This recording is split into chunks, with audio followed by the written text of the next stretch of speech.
Goeienaand broers en susters. Hartlik welkom vanaand hier in die erediens. So ook aan alle besoekers wat vanaand hier is, baie welkom ook aan julle. Net enkele afkondigings voor die verloop van die erediens. Die kollektes gaan vir die diens van barmhartigheid en die tweede kollekte wat by die deure opgeneem word na die tyd gaan vir die kerkkas. En dan vind daar vanaand 'n bevestiging van die volgende amptdraers plaas in die onderskeie ampte as ouderlinge, broeder Gary van Dijk en broeder Jan Potgieter, en as diakens broeders Dian Harmse, David Duisel en Teens Kloete. En dan wil ons hiermee ook saam vanaand vir broeder Jan Potgieter as diaken eervolle losmaking gee uit die ampt van diaken. Baie dankie Jan, en ook die tyd wat jy daar by die diakonie jou gawes gebruik het.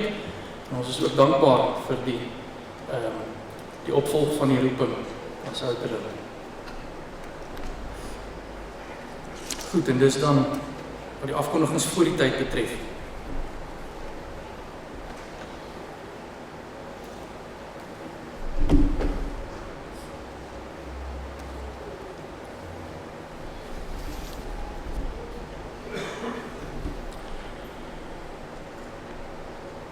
Kom ons val in eerbetoon voor hom neer. Kom ons buig. Kom ons kniel voor die Here, ons Skepper. Hy is ons God en ons is sy volk, sy kudde, sy skape, deur sy hand versorg. Liewe gemeente, genade, vrede van God ons Vader en ons Here Jesus Christus, deur die kragtige werk van die Heilige Gees. Amen. Kom ons staan broers en susters, dan sing ons saam Psalm 105, Psalm 105 vers 4 en 5. Dit is so wonderlik hoe ons dit vanoggend ook gesing het, Psalm 105, en dan vanaand nou weer, en hoe die prediking ook by mekaar aansluit, vanoggend en vanaand se prediking, waar ons mag sing van die Here se beloftes, sy verbondstrou in die genadeverbond waarin ons elkeen mag staan deur die geloof, en dat ons ook God se lof daarin mag besing. Psalm 105 vers 4 en vers 5 sing ons staande saam en daarna bid ons saam.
Ons Vader wat in die hemel is, wat 'n voorreg het ons dat ons U ons hemelse Vader mag noem en dat ons U deur die geloof ook mag aanroep in gebed en dat ons ook mag sing van U trouheid, U goedheid, U verbondstrou wat van geslag tot geslag is. Dat ons daarvan mag sing, dat ons U volk is, 'n volk uit Abraham gebore, omdat ons elkeen deur U genade in die genadeverbond opgeneem is, deur ons Here Jesus Christus, U seun. Ons dank U Here dat ons vanaand U mag aanbid en loof, dat U Gees ons ook gedring het om hierheen te kom, om deur U geseën te word, om deur die bediening van U woord geseën te word, waar ons vanoggend opnuut weer U verbondsbeloftes gesien het, sigbaar deur die sakrament van die heilige doop, dat ons vanaand weer verder daarvan mag leer, en die troos wat dit vir ons elkeen in Christus het. En dit is ons gebed, Here, dat U ons sal vervul met U Heilige Gees, die trooster, wat ons leer alles wat U ons geleer het. In Jesus se naam bid ons dit. Amen.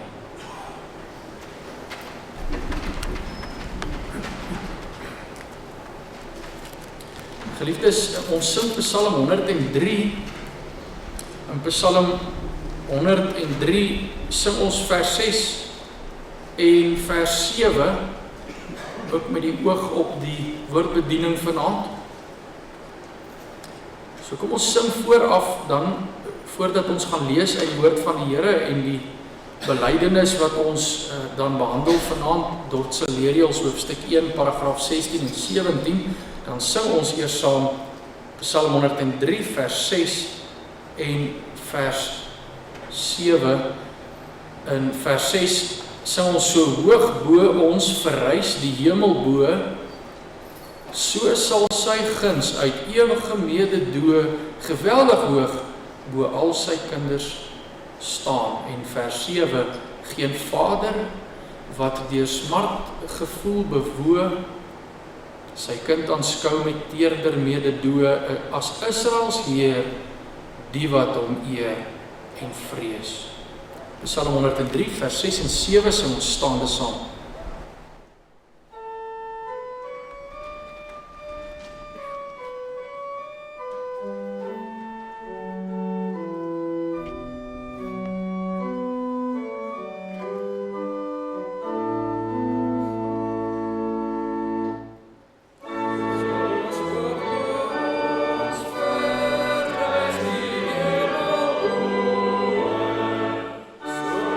Sal sy guns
Ons gaan voort, broers en susters, met ons behandeling van die Dordtse leerreëls.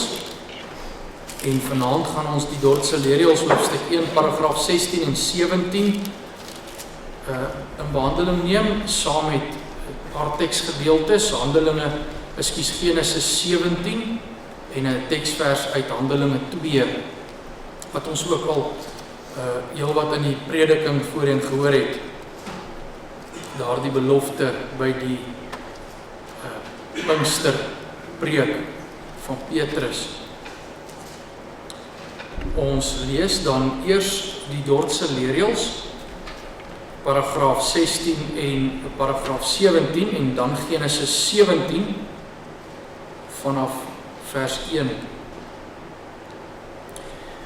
Die Dordtse leerreëls hoofstuk 1 paragraaf 16 gaan natuurlik voort met die leer oor die uitverkiesing en verwerping, wat reeds in die verwerping deel reeds aandag geniet het in paragraaf 15. Dan lees ons in paragraaf 16: Hulle wat die lewende geloof in Christus, die vaste vertroue, die gewetensrus, die beoefening van kinderlike gehoorsaamheid en die roem van God deur Christus nog nie kragtig ervaar nie. Ofskoon hulle die middele gebruik waardeur God beloof het om hierdie dinge in ons te bewerk, moet nie mismoedig word wanneer hulle van die verwerping hoor nie. Hulle moet hulle ook nie onder die verworpenes reken nie, maar ywerig voortgaan om die middele te gebruik, vurig verlang na die tyd van oorvloediger genade en dit ook met eerbied en ootmoed verwag. Hulle wat ernstig begeer om hulle tot God te bekeer, om hom alleen te behaag en van die liggaam van die dood verlos te word, maar op die pad van die godsvrug en die geloof nog nie so ver gevorder het as wat hulle wou nie, behoort die leer van die verwerping nog baie minder te vrees. Die barmhartige God het immers beloof dat hy die dowwe lampet nie sal uitblus en die geknakte riet nie sal verbreek nie. Maar hierdie leer is tereg verskriklik vir almal wat God en die Verlosser Jesus Christus vergeet en hulle geheel en al aan wêreldse sorge en sondige begeertes oorgegee het. Dit sal so bly solank hulle nie met erns tot God bekeer nie. En dan paragraaf 17, wat aanvanklik blyk om heeltemal 'n nuwe tema, op 'n selfstandige tema te behandel, gaan dan ook gepaard met daardie mismoedigheid en twyfel van paragraaf 16. Dan lees ons die woord van God, waardeur ons die wil van God leer ken, getuig daarvan dat die kinders van die gelowiges heilig is. Hulle is nie van nature heilig nie, maar kragtens die genadeverbond waarin hulle saam met hulle ouers opgeneem is. Godvrugtige ouers moet daarom nie twyfel aan die uitverkiesing en saligheid van hulle kinders wat God in hulle kinderjare uit hierdie lewe wegneem nie. En dan word daar 3 gedeeltes gegee, 2 waarvan ons dan nou sal lees in die skriflesing. Genesis 17 vanaf vers 1.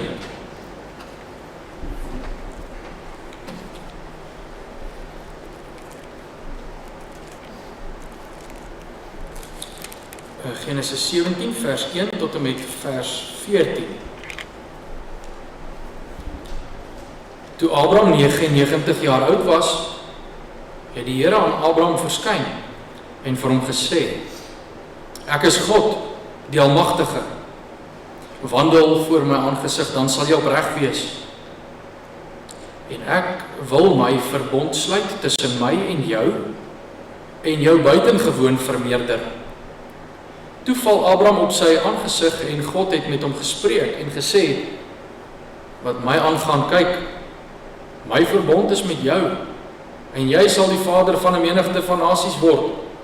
Daarom sal hulle jou nie meer Abraham noem nie, maar jou naam sal wees Abraham, want ek maak jou 'n vader van 'n menigte van nasies. En ek sal jou buitengewoon vrugbaar maak, ek sal jou tot nasies maak, en konings sal uit jou voortkom. En ek sal my verbond oprig tussen my en jou nageslag na jou, in hulle geslagte, as 'n ewige verbond, om vir jou 'n God te wees, en vir jou nageslag na jou. En ek sal aan jou en jou nageslag na jou, die land van jou vreemdelingskap gee, die hele land Kanaan, as 'n ewige besitting, en ek sal vir hulle 'n God wees. Verder het God aan Abraham gesê, maar jy moet my verbond hou, jy en jou nageslag na jou, van geslag tot geslag. Dit is my verbond, wat julle moet hou, tussen my en julle, en jou nageslag na jou. Al wat manlik onder julle is, moet besny word. Julle moet aan die vlees van julle vooruit besny word, en dit sal 'n teken wees van die verbond tussen my en julle. 'n seentjie van 8 dae dan moet onder julle besny word, al wat manlik is in julle geslagte. Die wat in jou huis gebore is, en die wat van enige vreemdeling met geld gekoop is, wat nie van jou geslag is nie. Die wat in jou huis gebore, en wat met jou geld gekoop is, moet sekerlik besny word. So moet dan my verbond in julle vlees wees, as 'n ewige verbond. En wat manlik is, en die vooruit het, wat nie aan die vlees van sy vooruit besny is nie, die siel moet uit sy volksgenote uitgeroei word. Hy het my verbond verbreek. En dan vers 7 as fokusgedeelte. Daar sê die Here vir Abraham, en ek sal my verbond oprig tussen my en jou nageslag na jou, in hulle geslagte as 'n ewige verbond, om vir jou 'n God te wees, en vir jou nageslag na jou. En daarmee saam lees ons Handelinge 2 vers 39. Daardie belofte wat Petrus dan ook in sy preek gee op Pinksterdag. Handelinge 2 vers 39. Want die belofte kom julle toe, en julle kinders, en almal wat daar ver is, die wat die Here ons God na hom sal roep.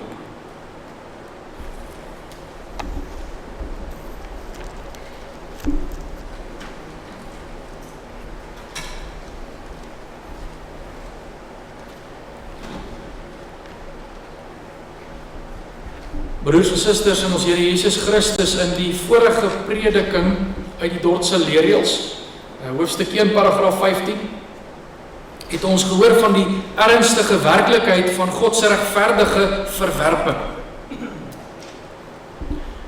Ons het vanuit Romeine 9 tot 11 'n paar keer daar stil gestaan, maar daar het ons gesien dat God barmhartig is oor wie hy wil, maar ook verhard wie hy wil. Hierdie leer van die uitverkiesing en dan die goddelike verwerping is 'n baie moeilike werklikheid wat maklik 'n vrees en vrae by 'n mens kan laat opkom.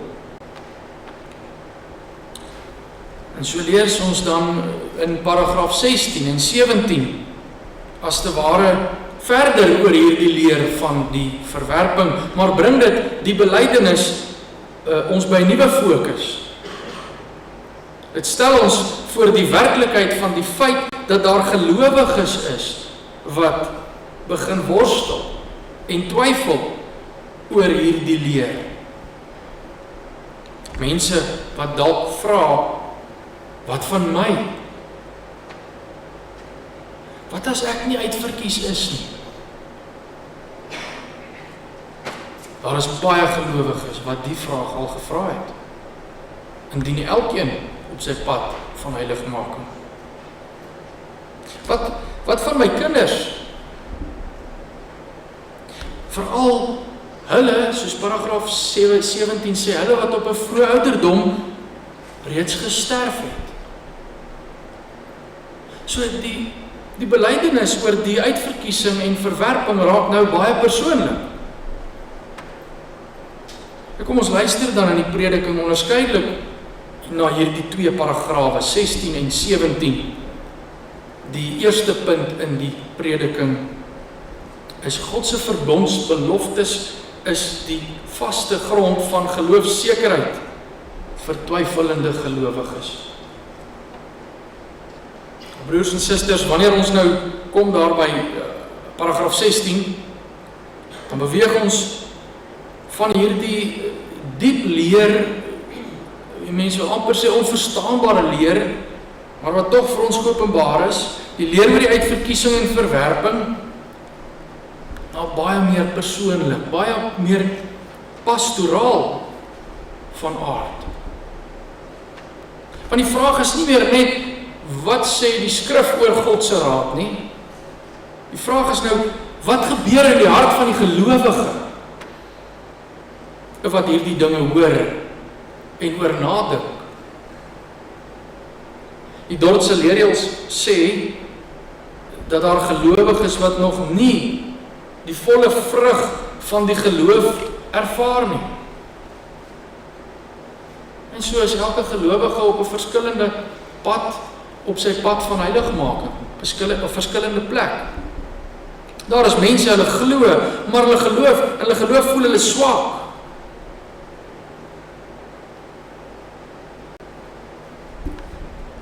Hulle het nie altyd daardie vaste vertroue nie. Hulle ervaar nie altyd die volle vrede in hulle gewete, in hulle harte nie. Hulle sukkel met vrymoedigheid in God te roem. Met ander woorde is mense wat werklik die Here ken, maar wat nog worstel met die vraag oor die sekerheid van saligheid.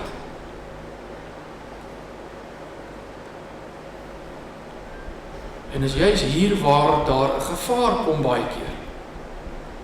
Want wanneer so 'n gelowige dan hoor van verwerping, dat God sommiges verhard, en jy kyk na jou lewe, dan kan daar maklik mismoedigheid inkom, maklik twyfel insluit. Soos ons gesê het aan die begin, is dit werklikheid verkorene. En dan begin die gelowige in sy hart vra, maar wat as ek dalk een van hulle is? Hulle wat verwerp word. Wat as ek nie uitverkies is nie?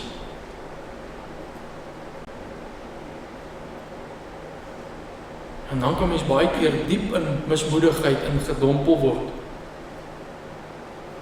Maar luister nou mooi wat sê die Dordtse leerreëls hier. Sulke gelowiges moet nie mismoedig word nie. Natuurlik sal ons in hoofstuk 5 weer sien, as die Here wil, wat gebeur wanneer jy ook in sonde val. Maar hier word vir ons gesê, moenie mismoedig word nie. Hulle moet hulle self nie onder die verworpenis reken nie. Moet jouself nie beskou as een van die wat verwerp is nie. Inteendeel, hulle moet juist voortgaan in die middele om dit te gebruik, die genademiddele, voortgaan om die Here te soek. Dit is waartoe hierdie leer ons ook oproep. En so werk die Here, voortgaan om te verlang na groter sekerheid. Nie om hulle eie verlossing te probeer werk deur te volhard nie, maar juis omdat die Heilige Gees jou reeds lewend gemaak het, geestelik lewend. Jy glo in God, en hy het jou reeds kom verander. En so weet ons dat dit tog nie daaroor gaan dat die mens maar net harder moet probeer nie. Dis nie wat paragraaf 16 sê nie. Probeer maar net 'n bietjie harder en dan sal jy sekerheid kry. Maar waarop berus hierdie oproep dan?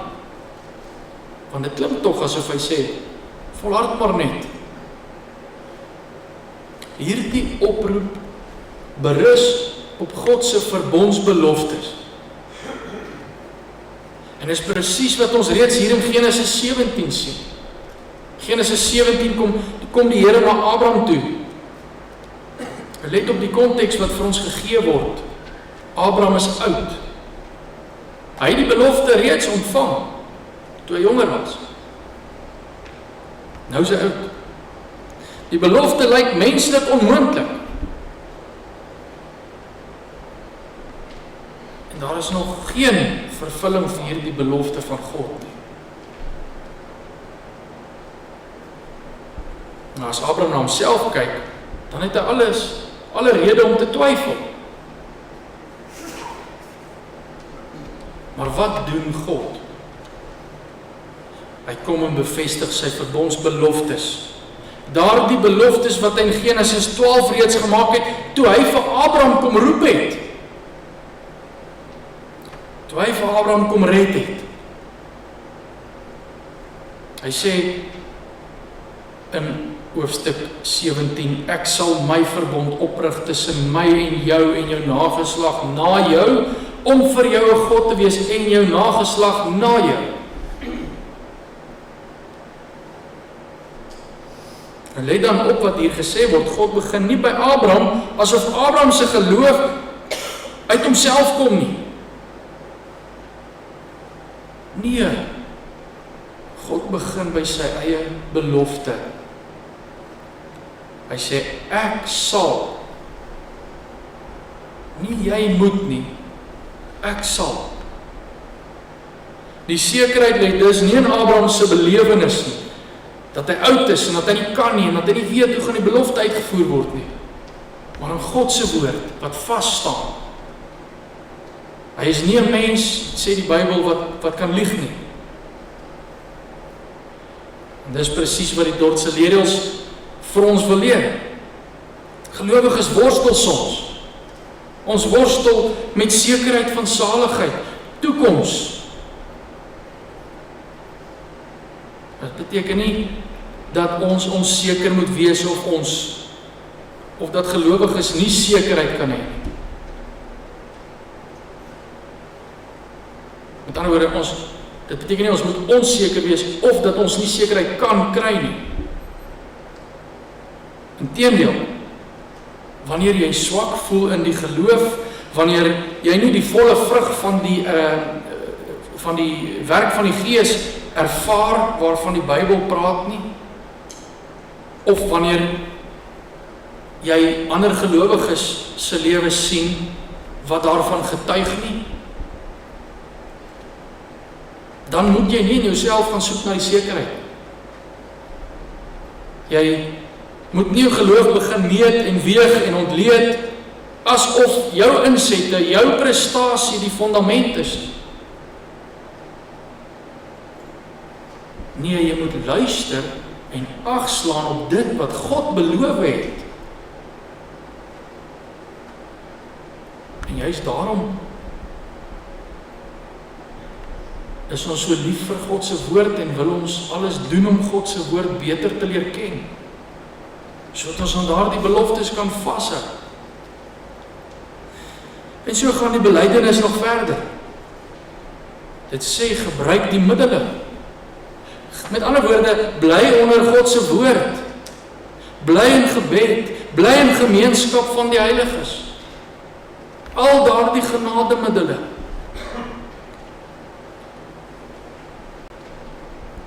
Sê dit hierdie, solank as wat jy probeer, kan jy sekerheid hê.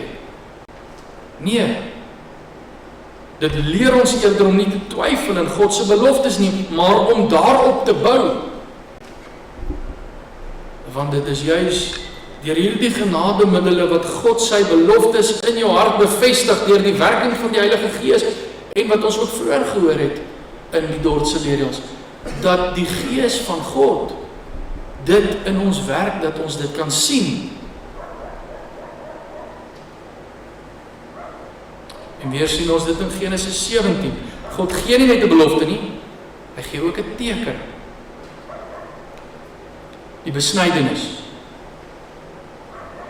Hoekom? Nie omdat die teken iets byvoeg by God se beloftes nie. Dis nie 'n bygeloof nie, 'n ritueel van 'n bygeloof nie. Maar omdat dit die belofte bevestig wat op 'n sigbare wyse ons in geloof versterk. Dit is God wat neerdal na die werklikheid van die mens en sê, ek gee vir jou iets sigbaar, dis 'n heilige sakrament. Ek gee vir jou iets sigbaar, sodat jy kan weet, my woord staan vas, en is op jou beseël. Dis wat ons vanoggend weer so pragtig kon sien, met die doop van 'n klein verbondskindjie. Die sakrament van die besnydenis wat in vervulling gegaan het in Christus en oorgegaan het na die doop. Broers en susters, is dit nie presies wat ons nodig het wanneer ons twyfel nie? Nie kyk na binne nie, maar jou oë gefestig op God, op sy beloftes, wat sigbaar vir ons gegee word. Nie, hoe sterk is my geloof nie, maar kyk hoe seker en vas is God se beloftes. En daarom sê die Dordtse leerreëls ook, die barmhartige God sal die dowwe lamppit nie uitblus en die geknakte riet nie verbreek nie. Dit is 'n baie helder en duidelike beeld. Dit sê vir ons, God werk nie met volmaakte mense nie. Hy werk met swak, struikelende gelowiges. Maar hy los ons nie op ons eie nie. Dis 'n dowwe lamppit. Ons het die Here se krag nodig. 'n Geknakte riet. Net hy kan herstel en genees en lewe gee. Hy roep op om ons daadwerklik ook dan vas te hou aan sy woord. Ek dink weer aan Abraham. Sy geloof was nie volmaak nie. Hy het gestruikel, hy het geworstel, hy het selfs die verkeerde dinge gedoen, verkeerde besluite geneem. Maar God het sy verbond nie laat vaar nie. Hy bly getrou. En dit bring ons by die hart van die eerste punt in die prediking van paragraaf 16. Mismoedigheid en twyfel oor uitverkiesing word verdryf deur 'n ware geloof wat vashou aan God se verbondsbeloftes. Wanneer 'n gelowige begin twyfel, moet hy nie vra, hoe sterk is my geloof nie, maar nog minder moet dit jou mismoedig maak en jou laat ophou om te volhard in die genademiddele. Hy moet eerder aanhou daarmee, vashou aan wat God beloof het. Deur die genade van die Heilige Gees wat dit in ons werk. Alleen is dit dan moontlik. God het gesê, ek sal vir jou 'n God wees. En hy het jou reeds in 'n nuwe lewe gegee. Hy het jou reeds toegerus met die Heilige Gees om in 'n nuwe lewe te wandel. Dit is die grond van jou sekerheid. Nie jou gevoelens nie, nie jou prestasie nie, maar God se vaste, onveranderlike woord wat jou reeds kom verander het, kragdadig kom verander het. En daarom, broeder en suster, as jy vandag worstel met sekerheid van saligheid, as jy voel jy is swak in die geloof, of jy is bang jy is nie uitverkies nie, dan sê die Here vir jou, kyk weg van jouself af. Kyk na my verbond, kyk na my belofte, kyk na my middele, soek my, vertrou my. Natuurlik is dit net die gelowige wat kan worstel oor hierdie dinge. Die ongelowige soek God nie.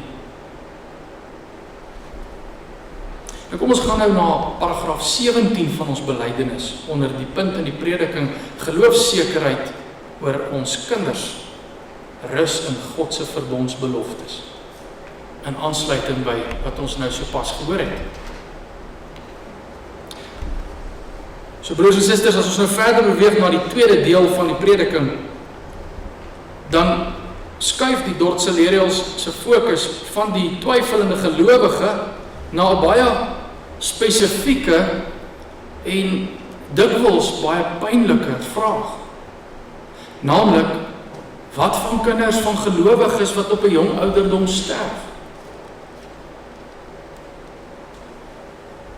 Dit is nie net, dink ek, elkeen kan sien op hierdie stadium in die Dortse leerreëls, gaan dit nie net oor 'n teologiese vraag wat daar ver is nie. Dit kom baie naby.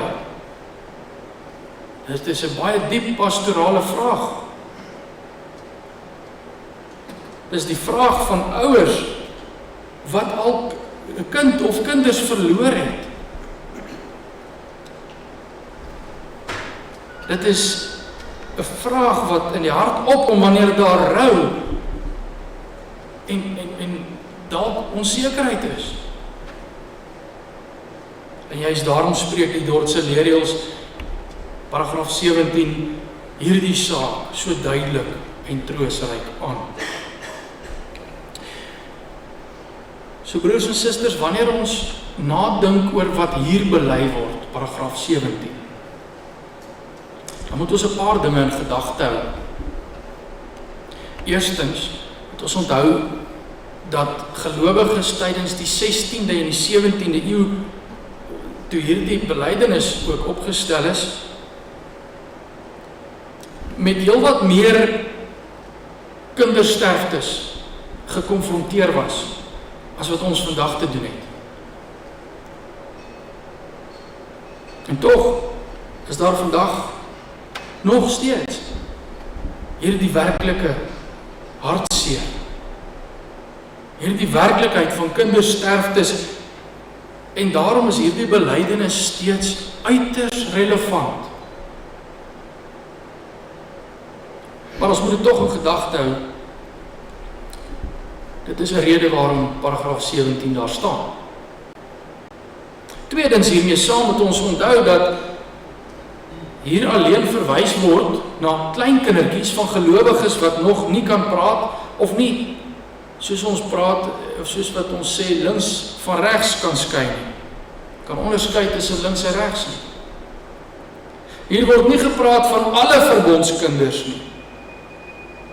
Want as dit die geval was, dan sou ons belydenis homself skuldig gemaak het aan 'n dwaling met 'n baie groot woord, naamlik verbondsautomatisme. Hierdie dwaling glo dat alle kinders van gelowiges outomaties hemel toe gaan wanneer hulle tot sterwe kom. Dat hulle outomaties gered is. Net omdat hulle in 'n gelowige ouerhuis is. Nee, hier word gepraat van klein kindertjies waar ouers geen sekerheid kon kry van daardie kindjies se lewe nie, omdat daardie kind te jonk is om te kan praat of om te getuig. En nog iets wat ons in gedagte moet hou is dat die remonstrante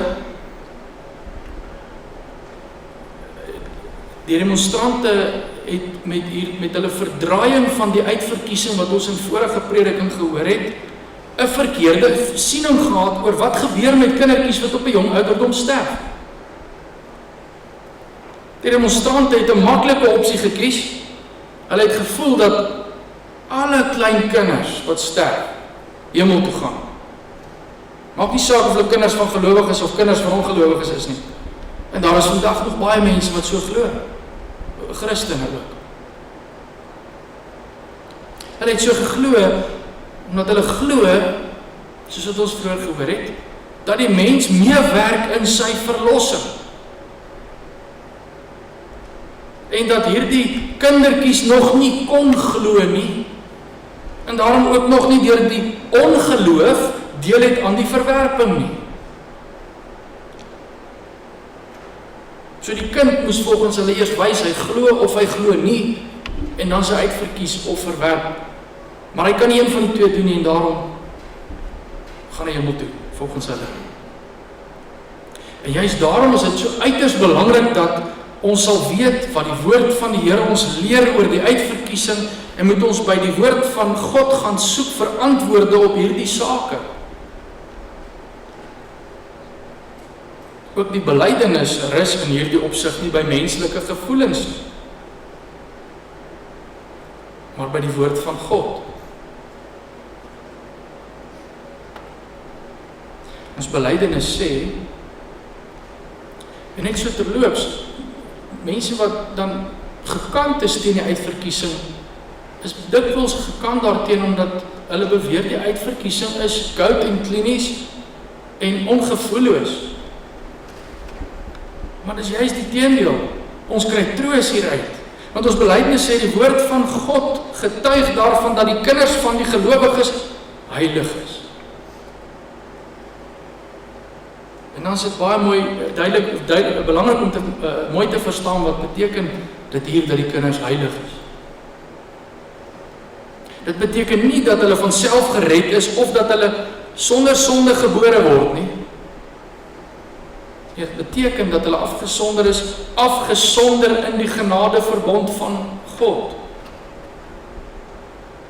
Die genadeverbond is waaroor dit hier gaan. Nie op grond van hulle eie geloof nie, maar omdat God hulle saam met hulle ouers in sy verbond insluit. Ons moet ook raak sien dat hierdie belydenis slegs na 3 teksgedeeltes verwys. Slegs 3 teksgedeeltes. 2 daarvan is die teksgedeelte van die prediking vanaand.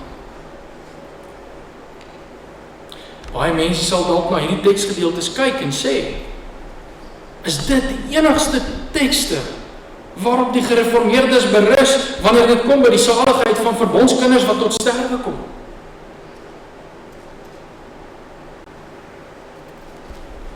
Maar wanneer ons na hierdie teksgedeeltes kyk, broers en susters, dan beteken dit nie dat hoe meer gedeeltes ons het, hoe meer troos ons het. As net een teksgedeelte dit sê, dan is dit steeds die belofte van God, want elke vers in die Bybel is die woord van God. Slegs een belofte is genoeg om ons hierin te troos. En hier sit ons met ten minste 3.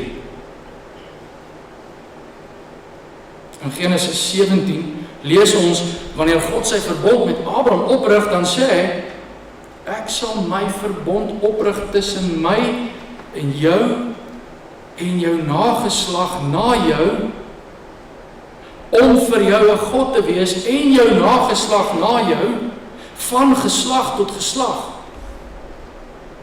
In vers 13 sê hy, so moet dan my verbond in julle vlees wees as 'n ewige verbond.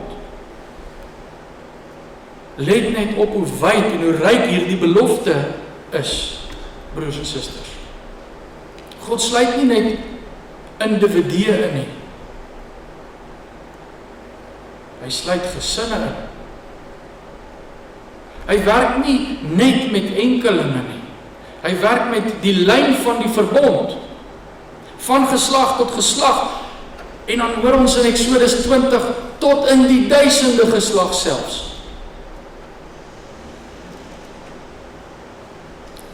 En daarom gee hy ook die teken van die verbond aan die kinders van gelowiges. Die besnydenis word nie eers gegee wanneer die kind kan glo nie, maar juis as teken dat God sy belofte met hulle verbind, aan hulle verbind. Die teken sê, hierdie kind behoort aan die Here in sy genade verbond. Hierdie kind staan onder God se belofte. En nou bring die Dordtse leerreëls hierdie Ou Testamentiese lyn baie vinnig en reguit na die Nuwe Testament toe. Want die skrif leer nie dat hierdie verbond opgehef is nie, maar dat dit voortgaan, dat dit in vervulling kom met Christus se koms. Dat die ou verbond juis daarop wys. Die skrif leer dus dat dit voortgaan. En daarom kan Petrus op Pinksterdag sê, want die belofte kom julle toe en julle kinders. En nou hoor ons in die derde teksgedeelte, sê Paulus in 1 Korintiërs 7 vers 14, dat die kinders deur die gelowige ouer geheilig word. So weer eens moet ons hier besef dat nie alle kinders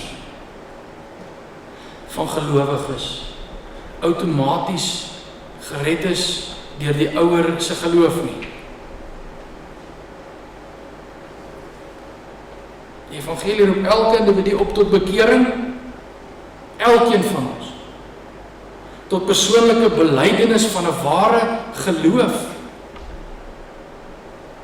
Nietemin is hierdie leer oor die saligheid van klein kindertjies wat sterf 'n vaste Bybelse troos vir elke gelowige. En so, broers en susters, word hierdie troos ook in ons belydenis uitgespreek. Gelowige ouers moet nie twyfel aan die uitverkiesing van die saligheid van hulle kinders wat God in hulle kinderjare weggeneem het nie. Nee, broers en susters, dit vat steeds nie die hartseer weg nie.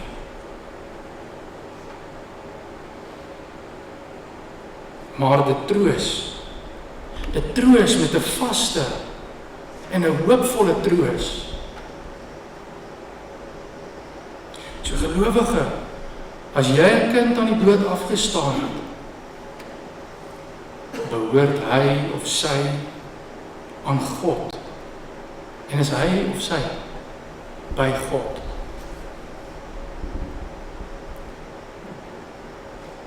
So nou kan ons sien hoe paragrawe 16 en 17 by mekaar aansluit. Net soos by die gelowige wat mismoedig word oor die vraag van sy eie uitverkiesing, kom daar soms twyfel op by ouers wat kindertjies aan die dood afgestaan het. In beide gevalle van mismoedigheid en twyfel word ons hierop gewys op God se beloftes en nie op die werke van mense. Ons word eenvoudig opgeroep om in die geloof vas te hou aan God se verbondsbeloftes en om daarin ons berusting te vind.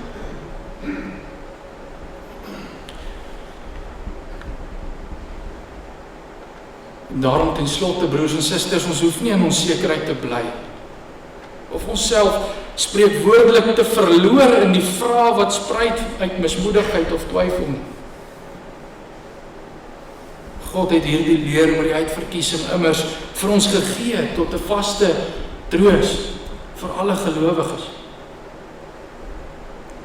So broeder en suster, wanneer jy diep getref word met mismoedigheid,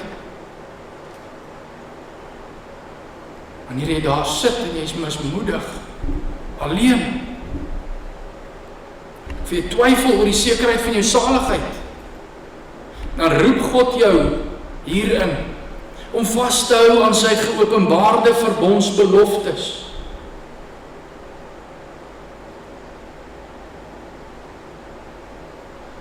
Terloops, daarom kan ons moeite doen om die psalms te leer ken. Dan kan ons dit sing. So as jy geloof swak voel, rus aktief in God se woord. En as daar die dag kom, wat jou hart swaar is, oor 'n kindjie wat jy verloor het, of jy dalk bang is dat jy een van jou kinders gaan verloor. Onthou, die Here het homself uit genade aan ons verbind, om 'n God te wees, vir ons en ons kinders. En as jy nog onsekerheid het, in die geloof, daardie vraag wat ons aan die begin gevra het, wat as ek nie uitverkies is nie? Vra die Here dat hy jou deur sy beloftes berusting sal gee, dat jy sy kind is, dat hy jou sy kind gemaak het. En dat jy ook jou kinders aan die Here kan toevertrou.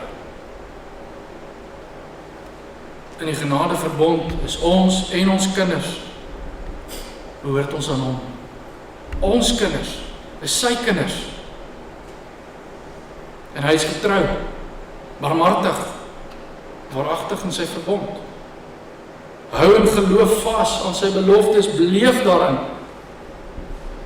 Vind jou rus in hom. Want hy wat beloof het, is getrou tot in ewigheid. Amen. Kom ons bid saam.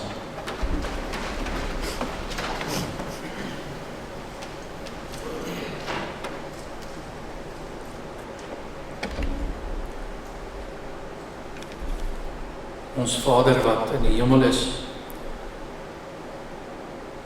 ons dank U vir U onuitspreeklike troos, wat U vir ons gee in die genadeverbond waarin ons deel het. Ons dank U, Here, dat ons mag weet, ons het 'n hemelse Vader, wat die God van die heelal is, wat almagtig is, dat alles werk volgens die raad van U wil, dat U ook barmhartig is, en dat U deur U Seun Jesus Christus ons ook in genade tot U kinders aangeneem het, vir ons en ons kinders, om in hierdie genadeverbond te leef. Ons wil vra, Here, dat U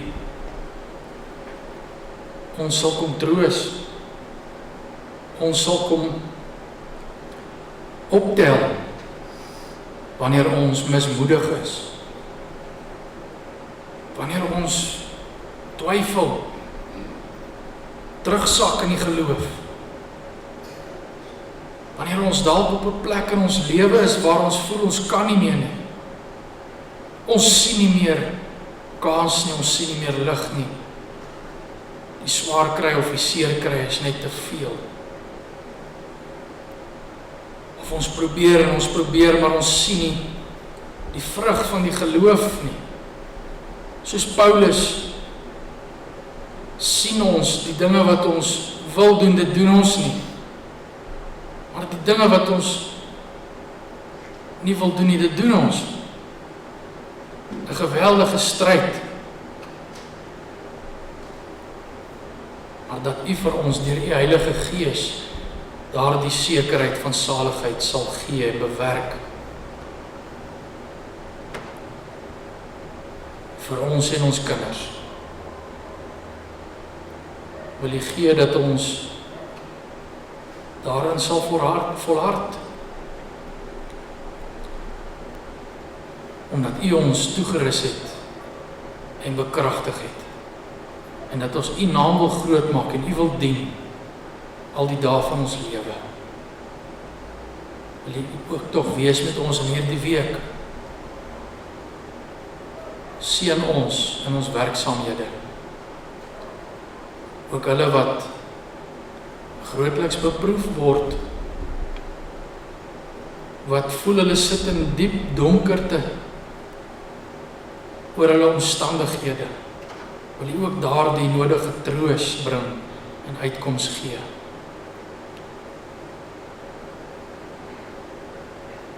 Ons dank U, Here, vir U genade, vir u sorg, vir u nabyheid,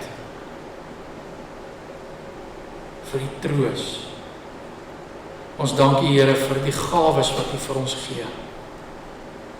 Ons dank u vir die woord wat roep en spreek, en dat ons deur die geloof mag reageer. Wil u ook wees vanaand met ons, waar ons hierdie wonderlike geleentheid mag aanskou, dat broeders in die onderskeie ampte bevestig word, dat ons mag sien hoe u vir ons as gemeente ook sorg, en wil u dan ook wees met al die amptdraers, en hulle versterk in hulle taak, sodat ons as gemeente gesond mag wees, in die geloof mag groei, u mag verheerlik, en ook mag uitgaan, en diensbaar wees in die koninkryk. Ons bid dit alles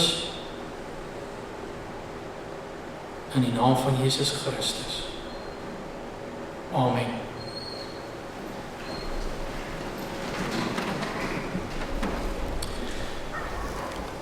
Geliefdes, ek lees vir ons die formulier vir die bevestiging van amptdraers, van ouderlinge en diakens, en daarom vra ek dat die volgende broeders dan sal na vore kom, broeder Gary van Dijk, broeder Jan Potgieter, Dian Harmse, David Duisel en Teens Kloete.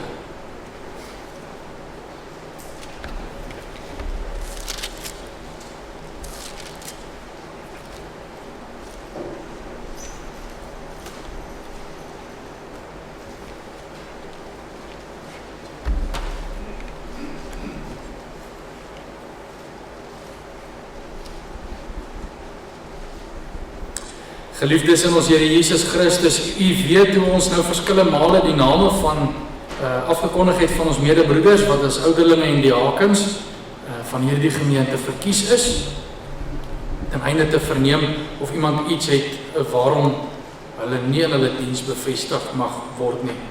Aangesien niemand nog enige wettige beswaar teen hulle bevestiging voorgelê het nie, sal ons hulle nou in hulle diens bevestig. En vir die doel moet u broeders wat bevestig word, en ook alle aanweziges, eers uit die woord van God, 'n kort uiteensetting van die instelling en amptswerk van die ouderlinge en diakens aanhoor. 'n Ouderling is iemand wat die diens van regering in die gemeente van Christus beoefen. Ouderlinge of opsieners het deurgaans in die apostoliese kerk in die gemeente van God geregeer en versorg volgens die gawes wat die Heilige Gees gegee het. Wat die diakens betref, 'n diens om die gemeente as een gemeenskap in Christus te laat lewe, het spoedig in die apostoliese kerke nodig geword.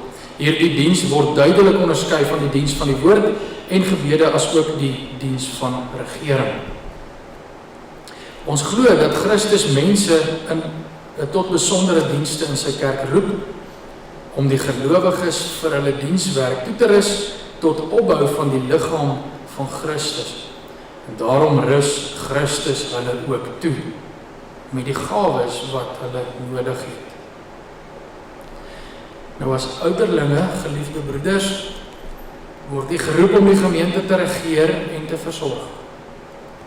Hierdie diens word nie net aan een of twee toevertrou nie, maar aan al die ouderlinge saam, wat onder leiding van en saam met die bedienaar van die woord die kerkraad vorm.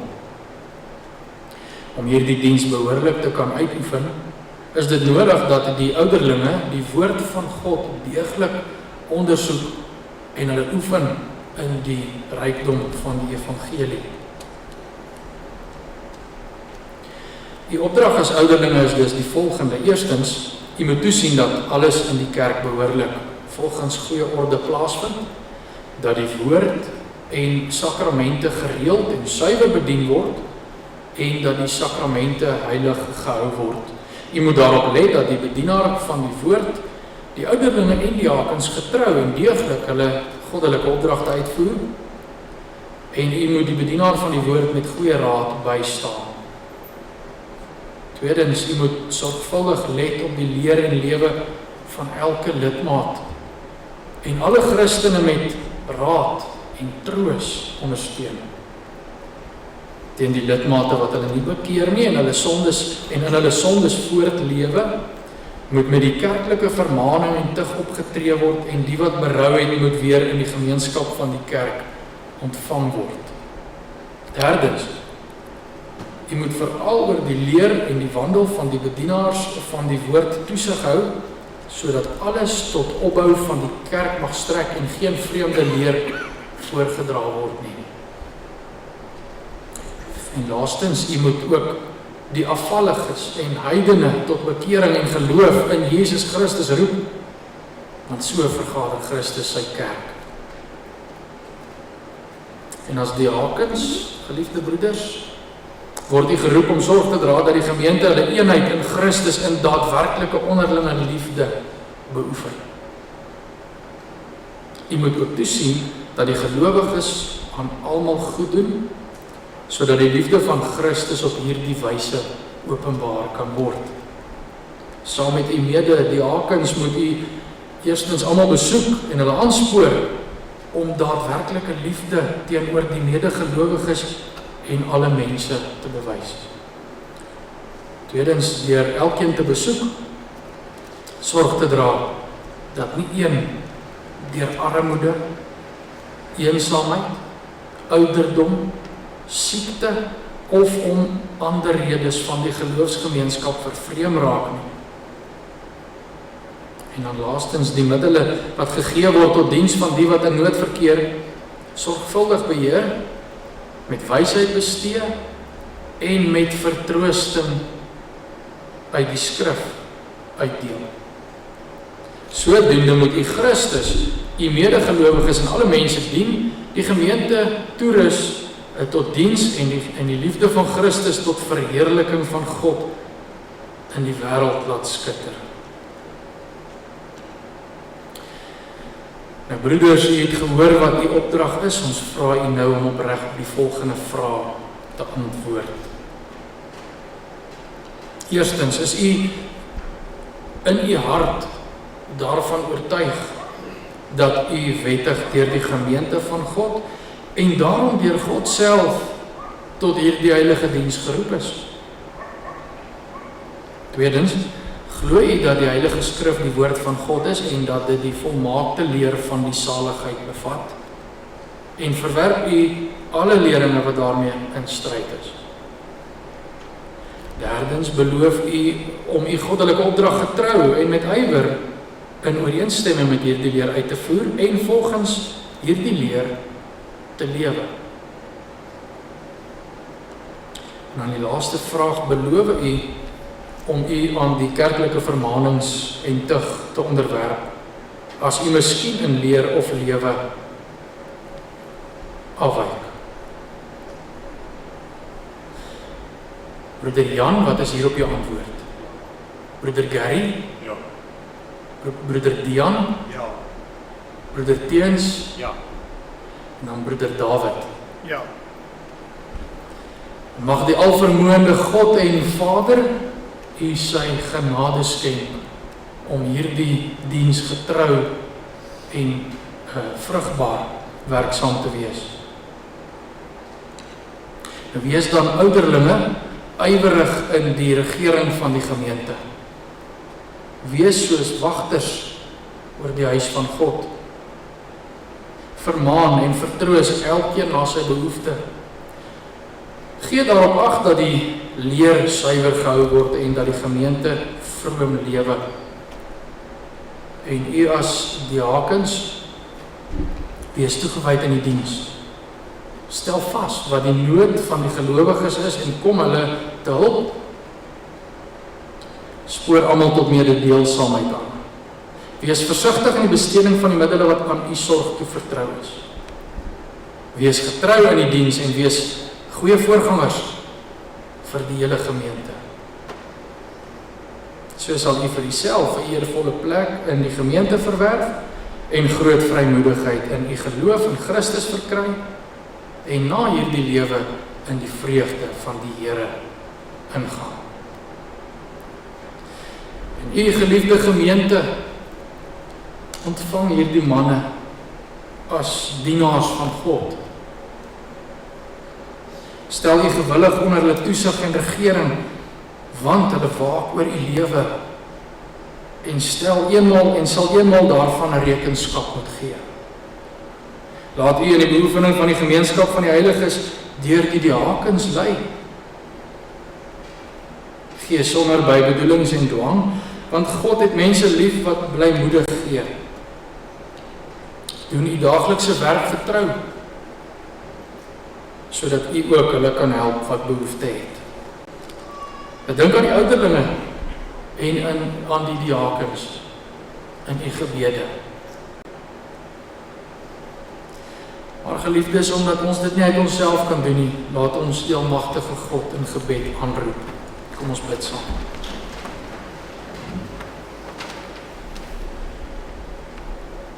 Ons Vader, ons dank u dat u hierdie manne deur u Gees gelei het om hierdie roeping op te volg.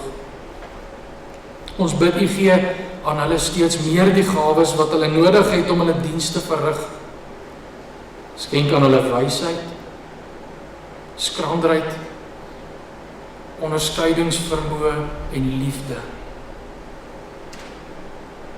Verleen hulle genade om getrou in die diens te volhard en nooit deur teleurstelling, moeite, verdriet of vervolging van die wêreld te verslap nie. Seën Here die gemeente waaroor u hulle gestel het. Maak elkeen gewillig om hom aan die vermaning van die ouderlinge te onderwerp, omdat ons hulle eer ter wille van hulle roeping. Voorsien die gemeente genadiglik van die nodige middele om ryk te kan wees in vrygewigheid en alle goeie werke. Leer ons deur die liefde van ons Here Jesus Christus om aan mekaar se belange te dink. En laat so u heilige naam geëer word en die ryk van u Seun Christus kom. Verhoor ons, o Vader, deur u geliefde Seun. Amen. Broers en susters, kom ons staan, dan sing ons die seënbede, Psalm 134 vers 4, vir hierdie broeders wat so pas bevestig is. Ons dank die Here ook daarvoor. Kom omdraai.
Daar is nou geleentheid vir die liefdegawes en dan sing ons ten slotte saam Psalm 131 vers 2 en vers 3. Vers 3 sing ons: laat Israel op die Heer vertrou, sy hoop op Gods ontferming bou en stil berus in sy beleid van nou af tot in ewigheid. Psalm 131 vers 2 en vers 3 na die opneem van die liefdegawes.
Geliefdes, ontvang nou die seën van die Here. Die Here sal u seën en u behoed. Die Here sal sy aangesig oor u laat skyn en u genadig wees. Die Here sal sy aangesig oor u verhef en aan u vrede gee. Amen.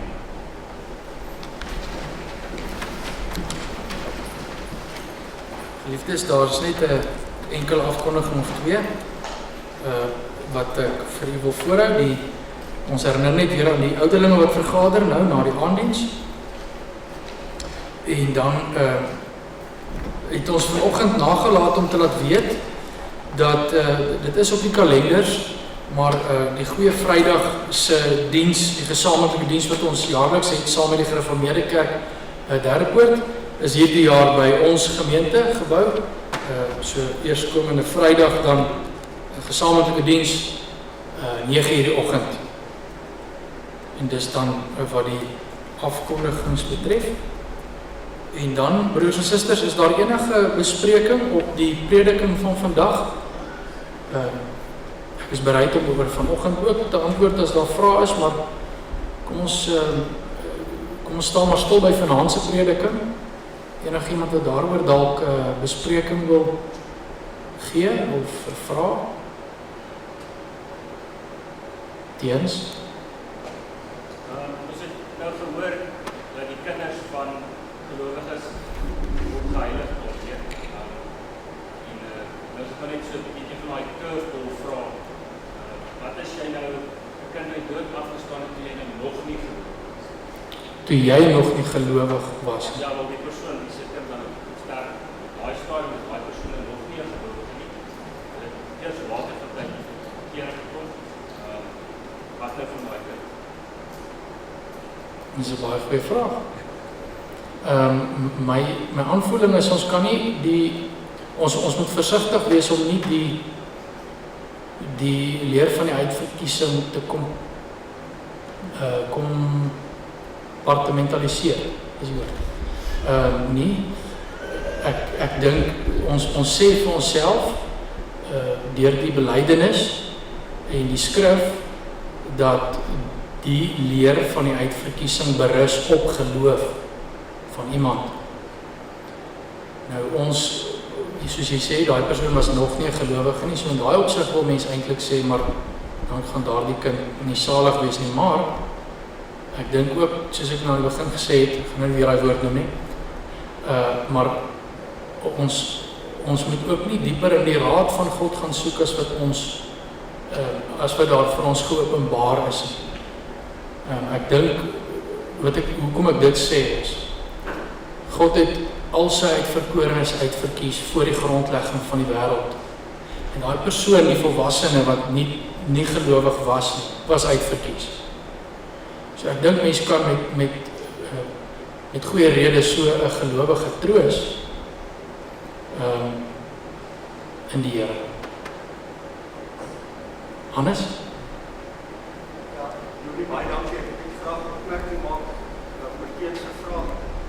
Ons onthou die kinders word nie gered op grond van die ouers se geloof nie, maar op grond van die uitverkiesing en die verbondsgenade oor geslagte. So dit beteken eintlik dat as ouers se geloof kinders sou red, soos die prediking gesê het, dan sou dit 'n baie moeilike vraag wees, maar op grond van die belydenis van die borsredes is dit eintlik op grond van die verbondsgenade word kinders gered in die verbondslyne, ongeag oor die ouers die troos, want hulle sou daaroor nie bekommerd wees as hulle nie gered was. Korrek. Selfs wanneer dan tot redding kom, dit is eintlik vir grootouers ook 'n troos waar jy baie keer kinders kry wat vir 3-4 geslagte uit die verbond gaan, maar tot in die 1000ste geslag hou God sy lyn. En mens moet daai uitverkore genade aan vashou. Dat daar gaan self tot 4 geslagte uit, maar die 1000ste geslag is in die verbondsgenade vas. Ja, dankie Hannes, dit is 'n baie mooi troostvolle antwoord.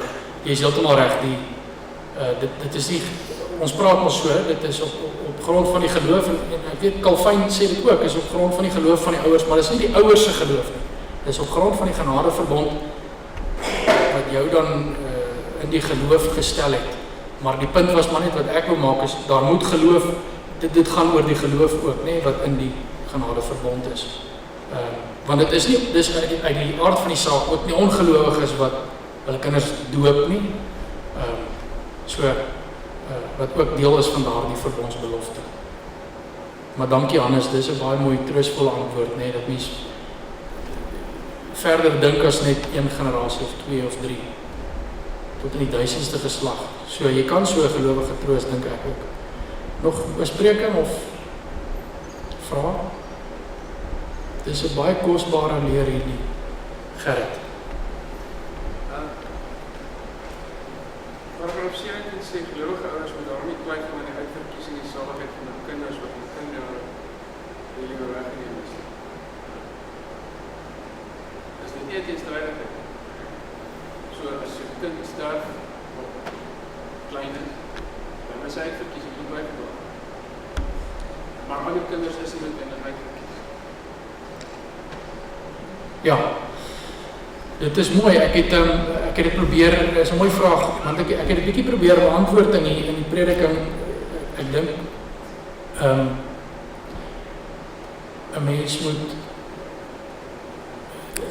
besef, hierdie belydenis is ook daar om gelowiges te troos. En dis nie 'n belydenis wat deur die kerk opgemaak is nie. Dis soos ons dit uit die skrif uit verstaan en kry, dat dit 'n troos is vir, ek wil amper sê, wanneer die situasie hom voordoen. Maar dit gee nie vir ons 'n algemene reël vir alle kinders wat in gelowiges se huise groot word nie, of in die verbond groot word nie. So dis, ek wil amper sê, menslik gesproke moet ons sê dis 'n uitsondering op die reël. Want hierdie is nie 'n reël wat gestel word vir alle kinders nie. Want die evangelie roep alle mense op tot geloof en tot bekering. En dit wag vir elke kind in die verbond wat groot word in die vrees van die Here, om by daardie punt te kom, sy geloof dan openlik te kan bely, of eers te kan bely en dan later dan openlik voor die gemeente en God te kan bely. So ek dink nie dis 'n teenstrydigheid nie, ek dink wel dit is 'n troos, want daardie kindjie het ouers in 'n natuurlike sin van die woord gewoonlik nie sekerheid oor nie, want hulle kon niks van daardie kind af hoor nie, maar die sekerheid lê juis buite daardie kind in God. So ek weet nie of ek jou vraag beantwoord nie, maar ek het maar net so 'n bietjie daarop gewys op 'n uitsondering van die reël eintlik maar. Ek weet nie of iemand anders nog wyse woorde het. Hannes het net so mooi geantwoord. Maar dit bly 'n moeilike leer vir ons. In terme van logika. As mens dit net logies wil uitredeneer, dan gaan dit nie werk nie. Want dit is 'n leer wat bedoel is vir troos vir die verbondskinders. Ek sien dit maar net as die belydenisskrifte verwoord so goed as wat dit kan, wat ons glo, maar die misterie van God se genade en uitverkiesing kan ons nie verstaan nie. Ons kan nie God verstaan. Nou op hierdie stadium stuur ons dit oordeel, so ek dink dit is die troos vir my is dat ons kan net nie alles presies reg definieer verstaan. Ek dink, ek kan dit nie beter as jy verwoord nie, maar ek wil iets byvoeg om dit anders te stel. In die gereformeerde leer glo ons God openbaar homself aan ons in sy woord. En die gereformeerde teoloog Herman Bavinck het gesê dat God se openbaring is in mense se woorde, in mense se taal. Met ander woorde, dit is in 'n beperktheid van tyd en ruimte. So, hoe kan die almagtige God alles van homself openbaar in menslike beperkte woorde? Maar hy doen dit nog steeds. So jy is heeltemal reg. Ons verstaan nie alles nie, maar ons verstaan genoeg wat hy vir ons geopenbaar het, om troos daai te vind vir ons saligheid. So ja, ek wil maar net daai opmerking maak. Goed. Is daar nie nog 'n vraag nie? Bespreking, dit is baie mooi troostvolle diens. Dan sê ek vir elkeen 'n geweldige mooi week verder.